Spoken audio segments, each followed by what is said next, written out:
এদিকে রাজশাহী বিশ্ববিদ্যালয়ের উপাচার্য অধ্যাপক ডক্টর সালেহ হাসান নকিব বলেছেন, অমোচনীয় কালি উঠে গেলেও ভোটের স্বচ্ছতা প্রশ্নবিদ্ধ হওয়ার কোনো আশঙ্কা নেই। তিনি বলেন, একজনের একাধিক ভোট ঠেকানোর অনেকগুলো উপায়ের একটি হলো অমোচনীয় কালি। যান্ত্রিক ত্রুটি না হলে ভোটের ফলাফল পেতে 10 থেকে 12 ঘন্টা লাগতে পারে বলে জানান তিনি।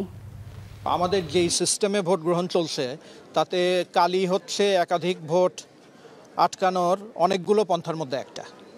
বাকি পন্থাগুলো এমনভাবে সেট করা আছে যে কালি নিয়ে, যেমন আমি একটু দিয়েছিলাম, ঘষাঘষি করেছি, খুব হালকা দিয়েছিলাম, যে বোঝা যাচ্ছে কিন্তু একটু ফেড হয়ে গেছে, এটা সত্য আর কি। তো এইটা দিয়ে কারো পক্ষে দ্বিতীয়বার ভোট দেওয়া সম্ভব না আর কি, কারণ যে একটা ভোট দিয়ে ফেলেছে তার ওই ভোটার কার্ড এবং আমাদের যে ভোটার লিস্ট সেইখানে ওটার এন্ট্রি হয়ে গেছে, ওই ভোট আর কেউ দিতে পারবে না আর কি। ওই কার্ড দিয়ে ওই ভোট দেওয়ার আর কোনো সুযোগ নাই।